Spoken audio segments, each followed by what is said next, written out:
that we remember that Jesus and Mary and Joseph, his parents, were met by 3 wise ones.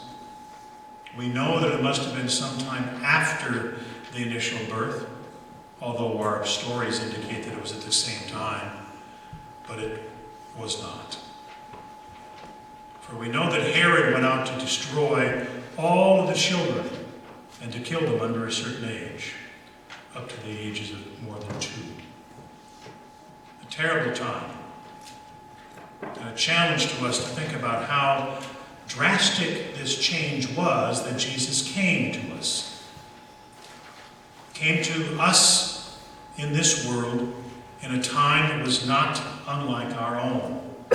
Turmoil and stress, fingers pointing here and there and everywhere. And yet still today, people we will hear say to us, you know, I used to believe in God.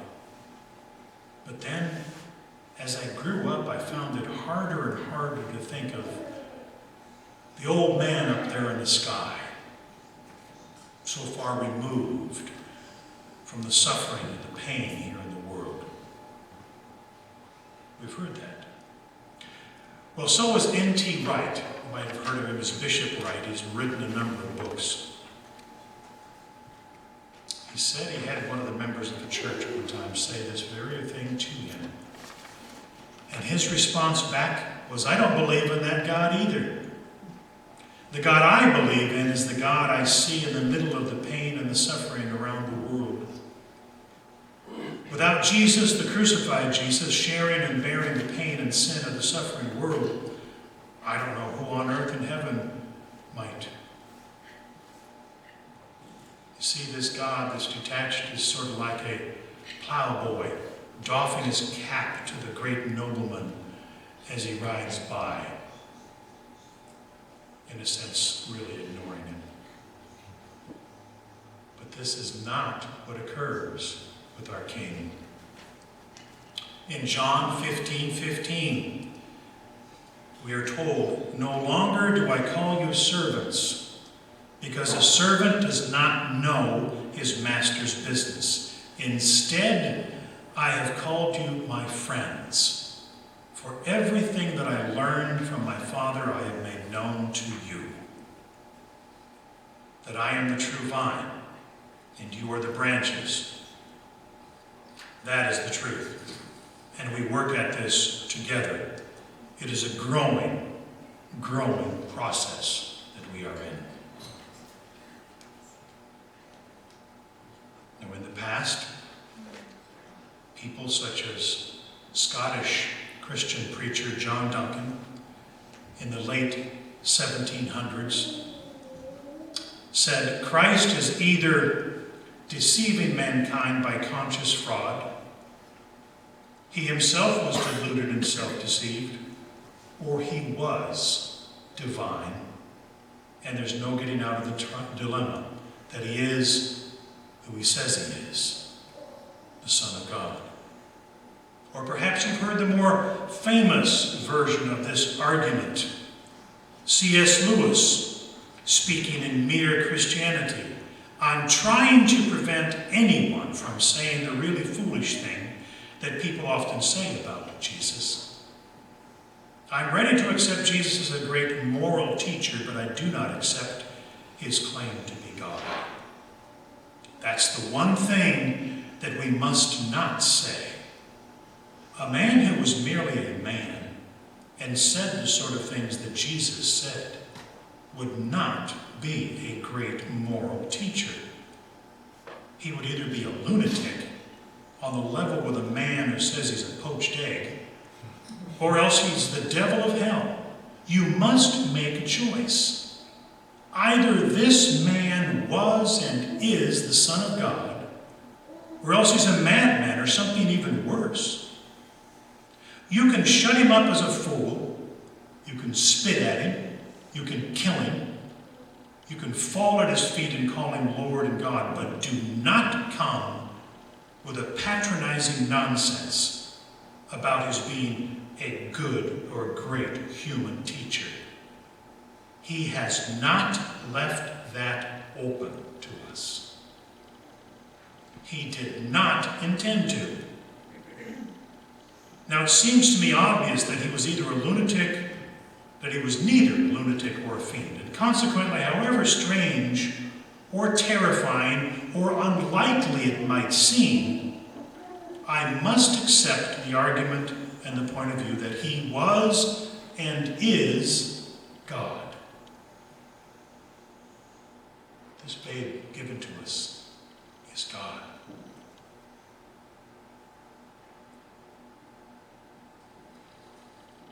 But it doesn't end just with this.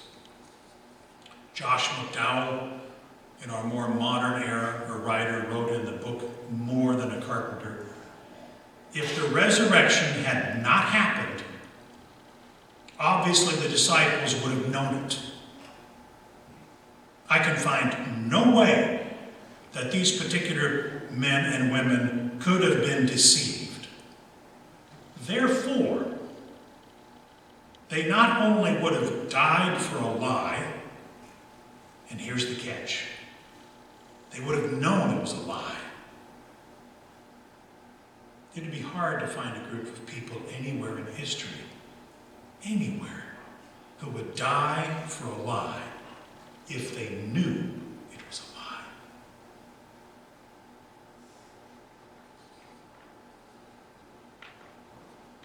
And perhaps even closer to home for a cultural intersection with things. Have you all heard of the group U2? It's an old group now to the younger people, I know. Well, one of their lead people, called Bono, said this. And I know it sounds like the others I've just got done reading, but Bono said this, and that's the good thing. When we start reading these things and a person from a new generation comes along, some of that younger generation goes, wow, this is terrific news. I've never heard this before. It's nothing new. It's just in a new voice with somebody that they're actually listening to. So Bono was listened to by a different generation of people who would have ignored what Lewis said and ignored what the preacher Edwards said back in 1700, although Bono was saying the same thing. And this is what he said in an interview on the BBC. Either Christ was who he said he was, the Messiah, or he was a complete nutcase. I mean, we're talking nutcase on the level of Charles Manson nutcase.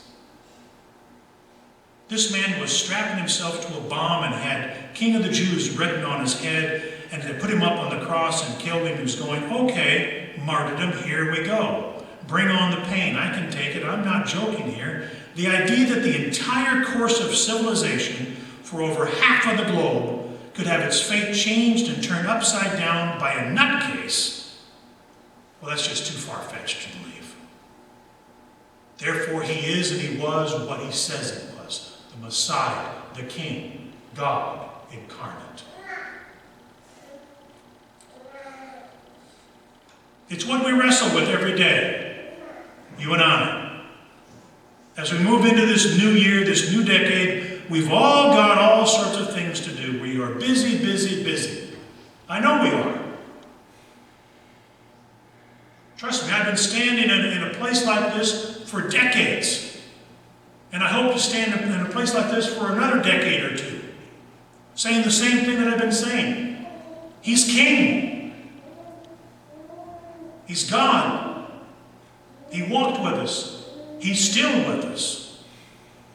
No matter how busy we might be, how much we try to be successful and achieve all sorts of recognition, he remains who he is, our King, bringing light to the darkness. About 2 years ago,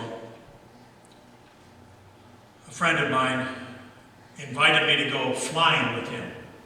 Now, I've flown numerous times in jets, and when I was in the Corps, in helicopters, countless times, but never in a fixed-wing, single-engine plane. That was an interesting experience.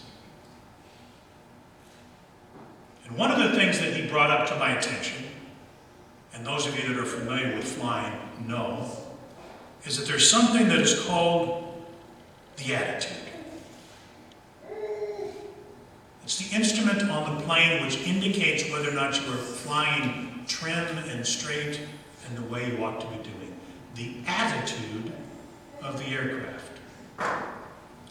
And it's spelled just like the attitude that we're familiar with. Which to me has always begged the question, what kind of an attitude do I have when I venture out? When you venture out, what kind of an attitude do you have? When you leave today, go out the doorways to this particular church and go out into the community of Solon, go to Iowa City, Cedar Rapids, Dubuque, Quad Cities, wherever you might be traveling today and beyond, what kind of an attitude are you taking with you?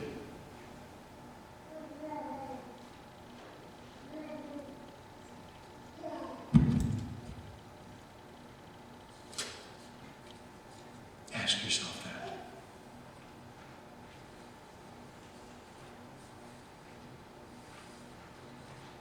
And I want to conclude with this little story that comes from Tony Campolo, writer and author, preacher, teacher. In one of his books, he tells a story about Mike Yaconelli, talking about one of his deacons, one of his leaders within the church that he was serving. Now, he was a deacon, but he didn't have the enthusiasm, perhaps, that some have for the faith and the trust. Perhaps he had been a little bit burnt out with the experience of life. I'm really not quite sure. But this is what happened to this deacon. The pastor said to him, I have a group of young people who like to go to the nursing home and put on a worship service once a month. Would you drive them to the nursing care center and help out? Just drive them there? And the deacon agreed. Now remember, this particular deacon, this particular gentleman had sort of lost his way. His attitude wasn't exactly positive. He was just kind of going through the motions. The first Sunday, he was in the back, like this. Kids were singing, having a grand time with the older folks. And here he stands,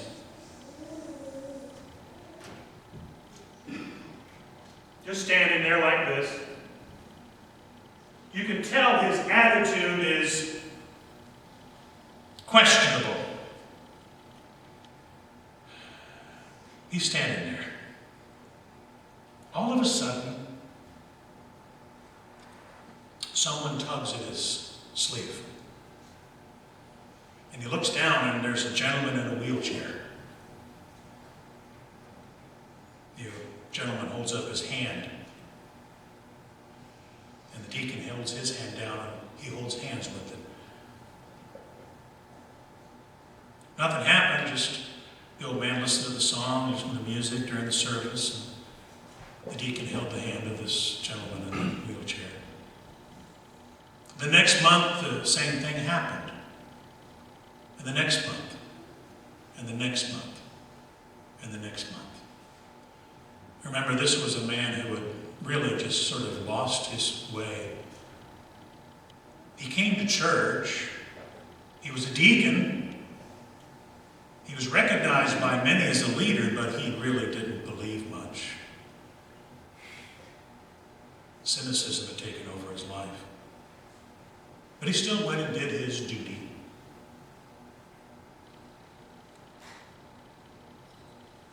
And 1 month he got there. And the old man wasn't there. He inquired. He was told, oh, he's down the hallway. Third door down on the right side. He's dying. He's unconscious. But if you'd like to go down and pray for him, you're more than welcome. So he went down the hallway, found the room where the old man had been staying.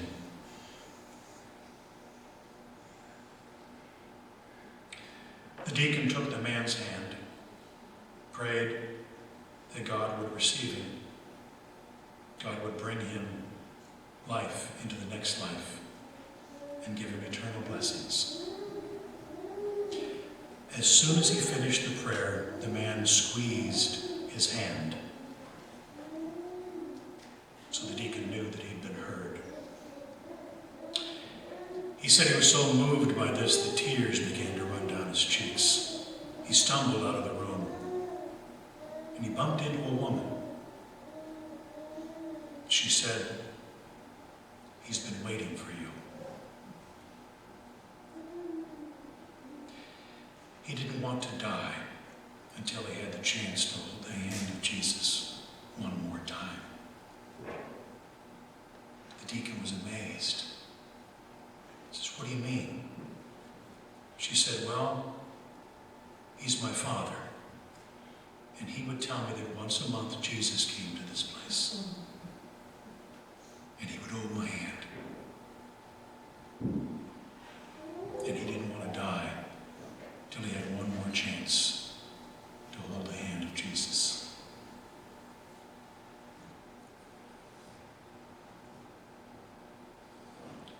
Wherever you're at, my sisters and brothers, whatever attitude you might have, remember, for many, you are the hand of Jesus himself in this world. Do not take that call lightly. No matter how much you might see the bitterness and the darkness and the cynicism of the world around us, and it's there. Jesus knew it was there. But he refused to give in to it. He stood against it as we stand against it. So in the next year of 2020, the next decade of the 2020s, let us remember, we carry with us every day, every hour, every moment, the attitude that Jesus is King, Lord, Savior, and he has declared us to be his friends. Amen.